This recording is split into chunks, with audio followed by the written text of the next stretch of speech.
Hey guys, welcome back to the channel. My name is Vincent Minotti, and if you guys weren't in for the last video, we took apart the entire interior of my C5 Corvette, and we're going to be moving on to another thing that I need to get ready for this Friday. So as some people know from watching my Instagram, my TikTok, that my Corvette was an automatic from the start. It came with a 4L65E in it, and it lasted for about a year and a half, even with headers, E85, intake, cam, pretty much a full bolt-on motor.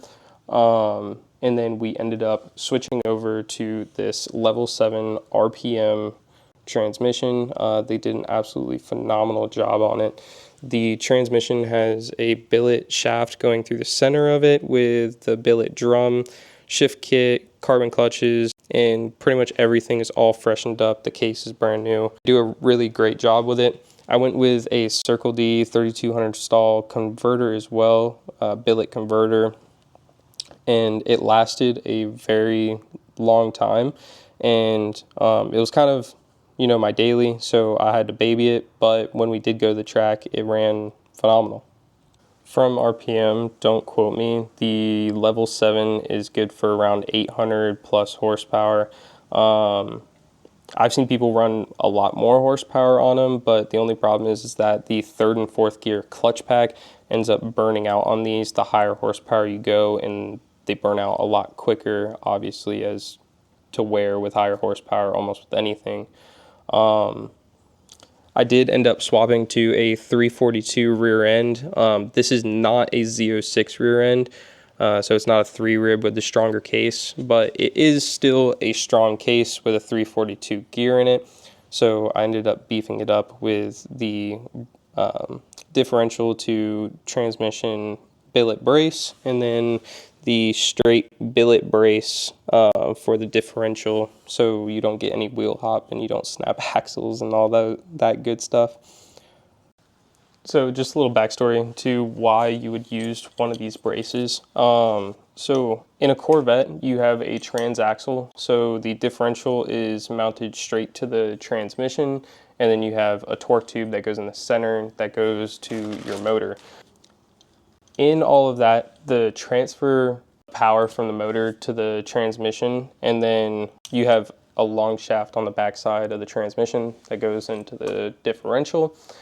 In turn, you have 4 bolts, I believe, on the front of this differential connecting to the transmission. And as you would think, 4 bolts is not a lot, especially when you're thinking about 500 to 1,000 horsepower. It's really not a lot with even, 400 horsepower, you could break stuff.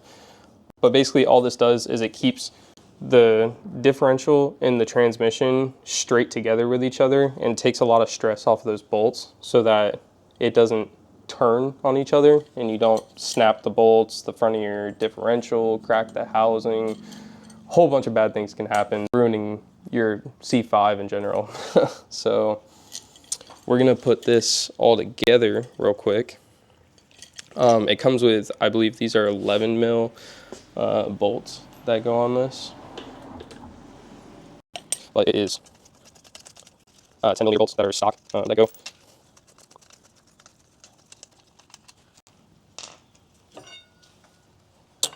And this will set on here just like this.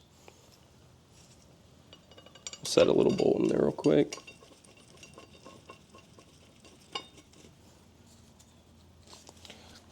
These do come with a washer and then your bolt.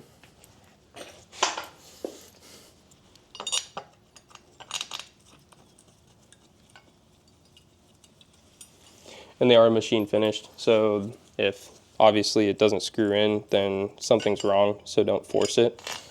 You'll crack your housing of your differential, or you'll snap a bolt off, and it's not a fun day when you do that. So get this set up.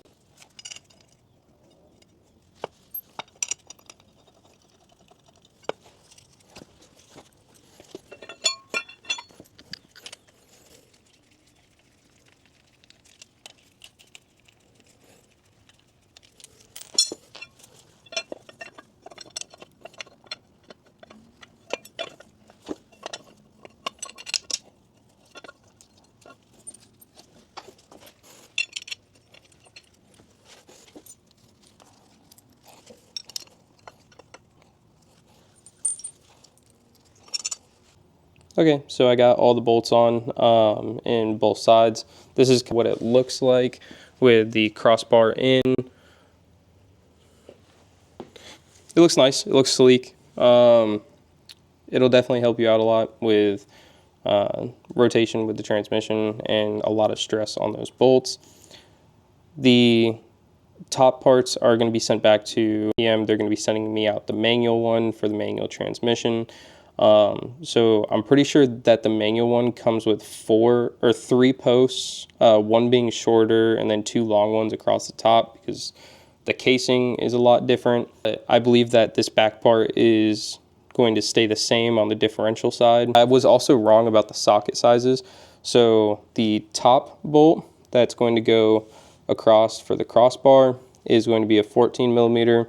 All of your side bolts are going to be a 13 millimeter, and then your stock bolts are a 10 millimeter for these bolts. This is the opposite side. To be able to get to this bottom bolt, you'll just have to take these 2 off, which these are also 2 13 millimeter bolts. I'm pretty sure this is like a bumper, but I don't really know. So if anybody knows, put it in the comment section, but I don't think that it's ever been used. Especially when I put this on, this really has like no play in it at all. The stock one is kind of just the center part without the sides, but these rest on the subframe and this can literally not move at all. So now that we're done with the transmission differential stuff, I'm going to be getting the transmission sent out on Thursday or Friday. I'm going to pack it up on Thursday, throw it in the back of the truck, and take it over there Friday morning to be able to get it shipped out. I think it goes out around 2 to 5 on Friday, so we won't have to deal with that, and that's a little bit less in my garage because I don't have that big of one right now. We will be getting the rest of this kind of figured out. So the torque tube is going to be getting taken apart probably in the next video, along with the rest of the subframe. The subframe is going to be getting taken apart. Right now, in this video, we're going to take apart the rest of the suspension and see how much we can get done. I have a limited amount of time today because I need to go study some more for my test coming up on Thursday. So I already have most of the bolts out. The upper control arm are going to be a 15 millimeter. The bolts on the bottom of the coilover that are going to release the lower control arm are 10 mil as well. And then I believe 11 mil bolts. Don't quote me on that. And then we have an 18 millimeter bolt with a 40 Torx that goes in the top to hold this shaft steady. You have a 10 mil that is on your brakes, so that'll come off. And then this whole thing will end up falling down, except for the fact that the sway bar will be holding it up for the most part.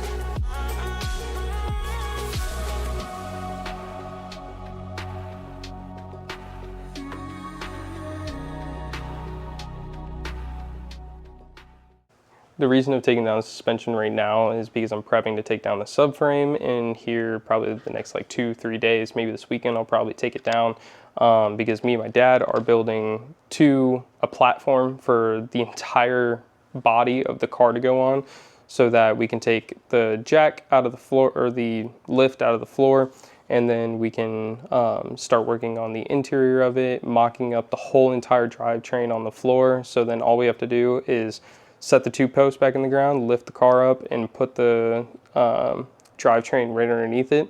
We'll be able to lower the car down on the drivetrain and then pretty much just bolt it up. After that, it'll be wiring the turbo kit and a few other, goodies that we end up doing along the way. So when you go to do this, it's pretty much the exact same on the other side.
figured that I would pop down the sway bar brackets so that it's not all hanging just on these 4 bolts. I don't have to worry about that later. And then now the only things left to do is take care of the power steering pump and the lines that go to the steering rack, because I don't want those ruined, just in case if I do need to sell these, or if I do want to use this rack or that pump for something different. But now the only thing left to do is I have this bolt over here, and then the same on the back and the back corners. And this whole frame will come down and all this will be open to be able to get in there and cut my holes for the clutch and get some wires run and mock some things up for lines that are going to go through the tunnel. So now that the suspension is dropped down and I've gotten the transmission figured out and some stuff cleared out to be able to pack up here in the next day, I believe that is going to be the end of this video. We have a lot more to come in the next video, so don't forget to subscribe, like, turn on that notification bell, and I will see you guys in the next one. Peace.